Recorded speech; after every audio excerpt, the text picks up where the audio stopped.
How to install a virtual machine quick and easy in 7 minutes. First thing you need to do is to enable CPU virtualization. To do this, you need to enter the BIOS. So I recommend that you either memorize this part or open up this video on another device. So restart your PC and when prompted on screen, press the corresponding key to enter the BIOS. Most commonly, you need to press F2, F12 or the delete key. Now, once you're in the BIOS, it might look a bit different from mine, depending on your motherboard. First thing that you're going to want to do is to enter advanced mode if you're in easy mode. Depending on your system, the name for the option to enable CPU virtualization can differ, but commonly for systems running on an Intel CPU is for the option to be called VMX, and for AMD it's either SVM or AMD V. CPU virtualization should be located under the CPU tab. So for me, I go into the advanced tab, then CPU configuration, and here I can see the SVM mode. And when I click it, I can see in the information box that it is indeed the option to enable CPU virtualization. So I enable it. Now just save and exit, either by going into the exit tab or by pressing F10 on your keyboard. When your PC has booted up again, you are going to want to click the first link in the description. This will take you to Microsoft's website where you need to download the Windows 10 installation media tool. If you want a different operating system, you'll have to download the ISO for that one instead. But for this tutorial, I will download the Windows 10 ISO. Once downloaded, open it up, accept the terms, and when you get to this screen, you want to click Create Installation Media for another PC. Select the language, edition, and architecture that you want. I suggest 64-bit. On this screen, you want to click ISO file and save it to wherever you want, as long as you remember the location. Now, this download will take some time, so in the meantime, open up the second link in the description. This will take you to VirtualBox downloads website. To download the latest version, just click on the blue Windows Host text under the latest version, which in my case is 6.1.32. Now open up the file that you just downloaded, and the installation is very straightforward. Just choose whether you want to create shortcuts or not, and then once everything is done, just open up VirtualBox.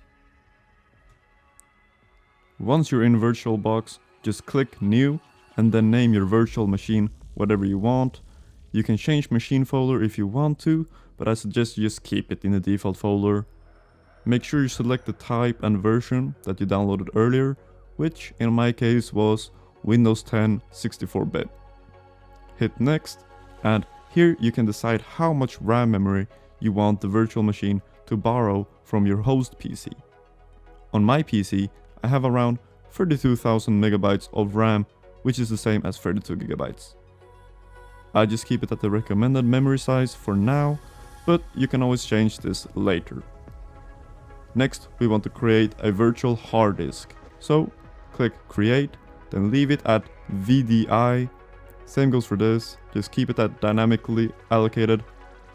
This is where you decide how much hard drive space you want to give the virtual machine.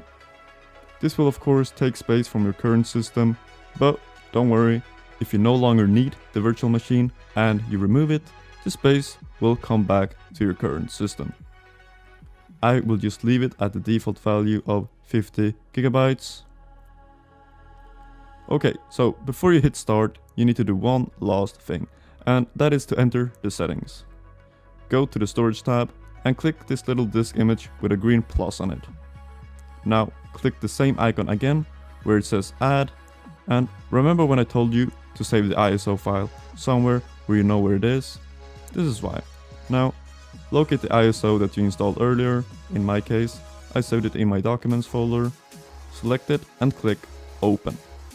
Now just click choose, and we can remove this empty disk because we don't need it. Just select it and click this little icon down here with a red cross.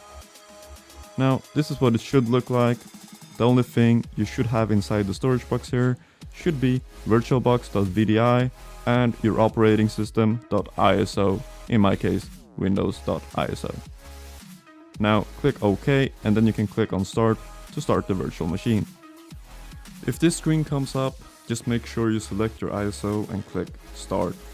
Now you will just have to go through the final installation of the operating system, and for Windows this is very straightforward.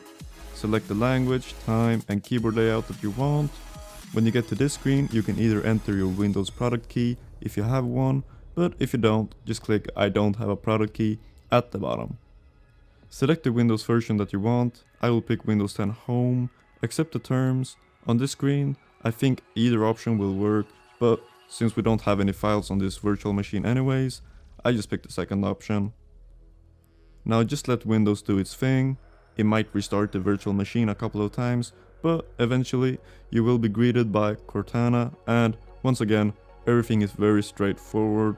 You do however need to sign in with an email, phone number or Skype. If you want to, you can also create a new email, which is what I'm doing.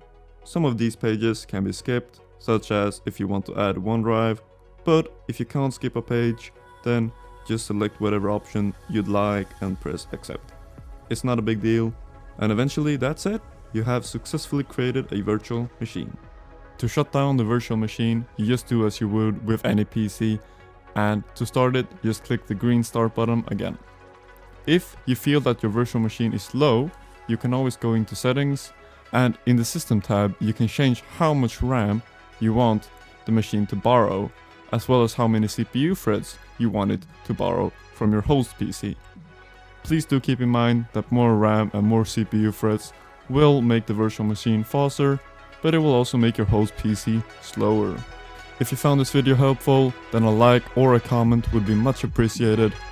If you have any issues, I can try to help you in the comments, but that will have to do it from me. Goodbye.